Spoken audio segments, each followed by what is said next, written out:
আচ্ছা চলো তাড়াতাড়ি, সন্ধ্যায় আবার আমাদের বাসায় ফিরতে হবে। মানে আজকে চলে যাবে নাকি? সর্বোচ্চ কয়দিন থাকবো তোমাদের বাসায়? আরে সকালে আসলেন আর রাতে চলে যাবেন মানে কি? আমার এক জায়গায় বেশি সময় থাকলে দম বন্ধ হয়ে যায়। আমিও দেখব আপনি কেমনে আজকে বাসে যেতে পারেন। দরকার হলে আপনাকে কাঁধে রাখবো, তবুও রাতে বাড়ি যেতে দিব না। বেশি কথা না বলে চল তো। আমি সোনিয়ার হাত ধরে হাঁটছি আর আমার পাশে তানিয়া হাঁটছে। তানিয়া আমার দিকে চোখ মোটা মোটা করে তাকাচ্ছে। আমি দেখে আরো জোর করে সোনিয়ার হাত ধরছি। তানিয়া আমার পায়ে লাথি দিয়ে আমাকে মাটিতে ফেলে দিল। উফ, কি হলো এটা? কি হলো বুঝেন না? নিজের বউয়ের হাত ছেড়ে শালির হাত ধরে হাঁটছেন, মেরে ফেলবো আপনাকে। ও, আমি তো ভাবছিলাম তোমার হাত। ওই একদম ন্যাকামো করবেন না। আচ্ছা করবো না, এখন তো আমাকে উঠাও। কেন আপনার পা নেই? নিজে উঠুন। আমার পায়ে ব্যথা লাগছে, আমি নিজে উঠতে পারবো না। তাহলে বসেই থাকুন। ওই সোনিয়া, আমাকে উঠাও প্লিজ। সোনিয়া হাত বাড়িয়ে দিল। আমি সোনিয়ার হাত ধরতে যাব, তখনই তানিয়া আমার কলার ধরে উঠিয়ে আমার মাথাটা তানিয়ার মুখের সামনে নিয়ে এসে, খুব শখ না শালির হাত ধরার? ধুর, তুমি তো আমাকে তুলছিলে না, তাই সোনিয়ার সাহায্য নিচ্ছিলাম। আপনি শুধু আমার, আমি বেঁচে থাকতে আপনাকে অন্য কেউ স্পর্শ করতে পারবে না। ও মা গো, কি ভালোবাসা! ওই তুই কোনো কথা বলবি না। আমি ভয় পেয়ে গেলাম। কি মেয়ে রে বাবা, খালি ধমক দেয়। এত মিষ্টি একটা মেয়ে এমন রাগী কেন? ওই ধমক দিচ্ছ কেন? আমি তো ভয় পেয়ে গেলাম। ধমক দেওয়ার কাজ করলে তো ধমক দিবই। তানিয়া একটু রাগী, কিন্তু মনটা অনেক ভালো। আমাকে অনেক ভালোবাসে মেয়েটা। আমার ভাগ কাউকে দিতে চায় না। বিকেল একটু ঘোরাঘুরি করে সন্ধ্যার দিকে শ্বশুর বাড়িতে আবার ফিরলাম। এখন বাড়ি যাওয়া লাগবে। বাসা থেকে আব্বুর ফোন আসছে। তানিয়া সোফায় বসে টিভি দেখছে। আমি তানিয়ার পাশে গিয়ে বসলাম। ও মহারানী, বাসা থেকে আব্বু ফোন দিয়েছিল। আব্বু বলল আজকে এখনই বাসায় ফেরা লাগবে। আরে এখন যদি আমরা চলে যাই তাহলে আব্বু আম্মু প্রচুর রাগ করবে। তুমি প্লিজ তোমার আব্বু আম্মুকে বোঝাও। আচ্ছা আমি দেখছি কি করা যায়। আমার লক্ষ্মী বউ। হয়েছে হয়েছে, আর আদর দেখাতে আসতে হবে না। তানিয়া চলে যাওয়ার পর আমি রিমোটটা নিয়ে একটু গান দেখতে লাগলাম। কিছু সময় পর শাশুড়ি আসলো। বাবা, কি সমস্যা? তানিয়া বলল তুমি নাকি চলে যাবে। আম্মু, বাসা থেকে আব্বু ফোন দিয়েছে। আব্বু আম্মু ভাইয়া সবাই আজকে নাকি কোথায় যাবে। বাড়ি একদম ফাঁকা হয়ে যাবে, তাই আমাকে বাসায় যাওয়া লাগবে। তানিয়া থাকুক, আমি ওকে 2-1 দিন পর এসে নিয়ে যাব। আচ্ছা বাবা, তাহলে রাতের খাবারটা তো খেয়ে যাও। না আম্মু, এখন আর সময় নেই, বাসায় গিয়ে খাবো। আমি বাইরে এসে বাইক স্টার্ট দিলাম, তখনই পিছন থেকে তানিয়া আমার জামা টেনে ধরলো। কে? ভাবছেনটা কি আমাকে রেখে একাই বাড়িতে চলে যাবেন? মেরে হাতটি ভেঙে দিব। না মানে তুমি অনেক দিন পর আসলে তো বাপের বাড়ি, তাই ভাবলাম তোমাকে রেখে যাই কিছু দিন। এখানে থাকলে হয়তো তোমার মনটা ভালো হয়ে যাবে। আপনাকে ছাড়া আমি এখানে কিভাবে ভালো থাকবো? কিভাবে ভাবলেন?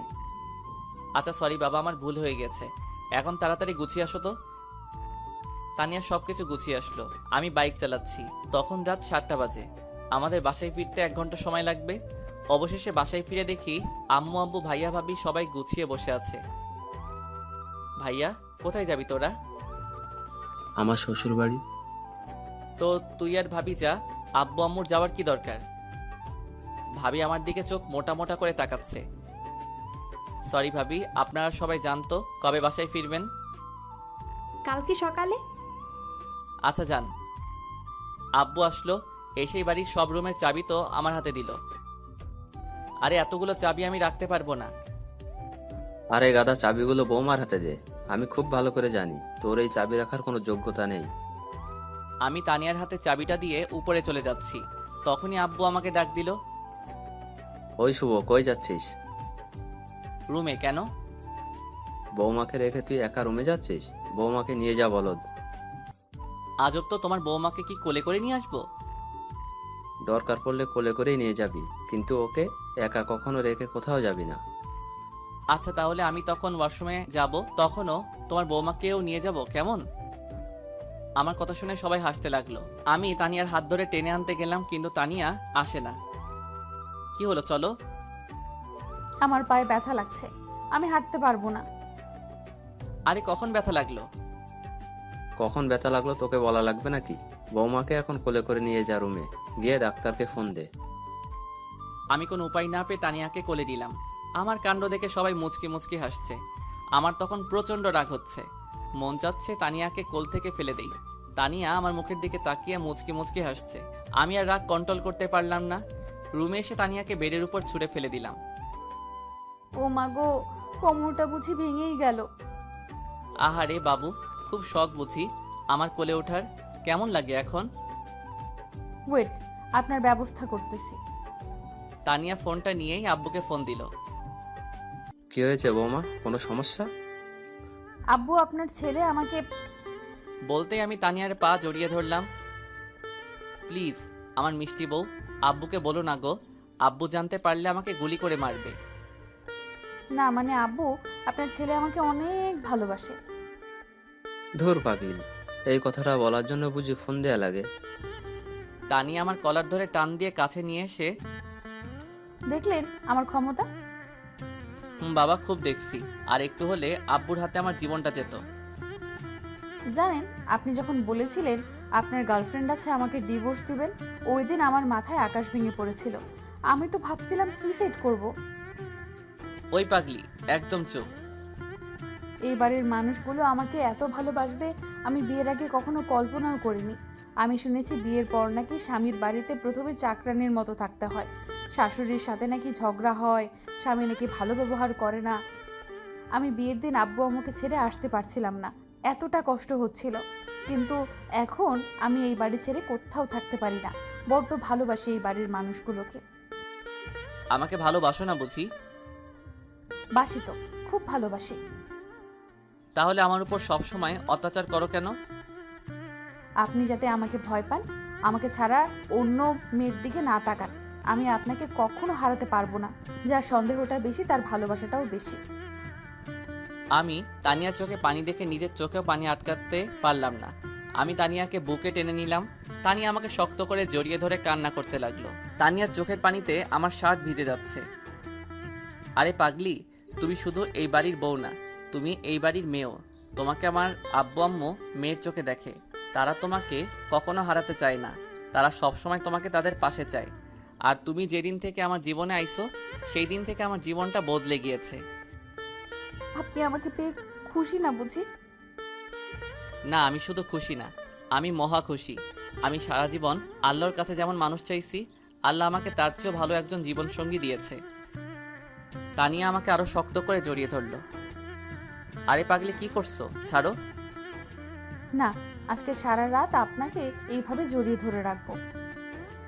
আচ্ছা বাবা, রাখো, কিন্তু এখন তো ছাড়ো, আমার খুব ক্ষুধা লাগছে।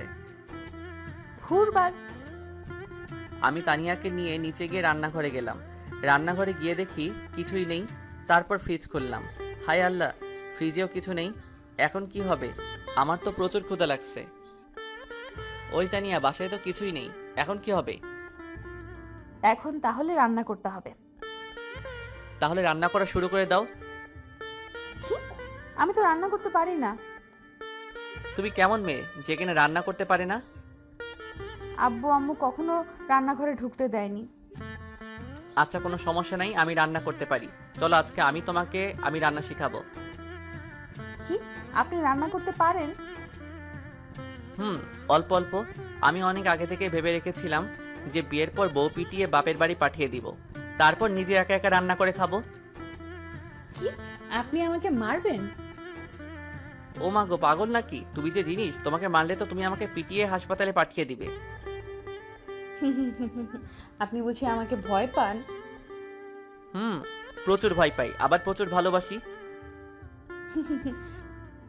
আচ্ছা চলো রান্নাটা শুরু করি। আমি তানিয়াকে খুব সুন্দর করে বুঝিয়ে দিলাম কোথায় কি লাগবে। তানিয়াও রান্না করছে, আর আমি টেবিলের উপর বসে ফেসবুক চালাচ্ছি। আমি তানিয়াকে পাহারা দিচ্ছি।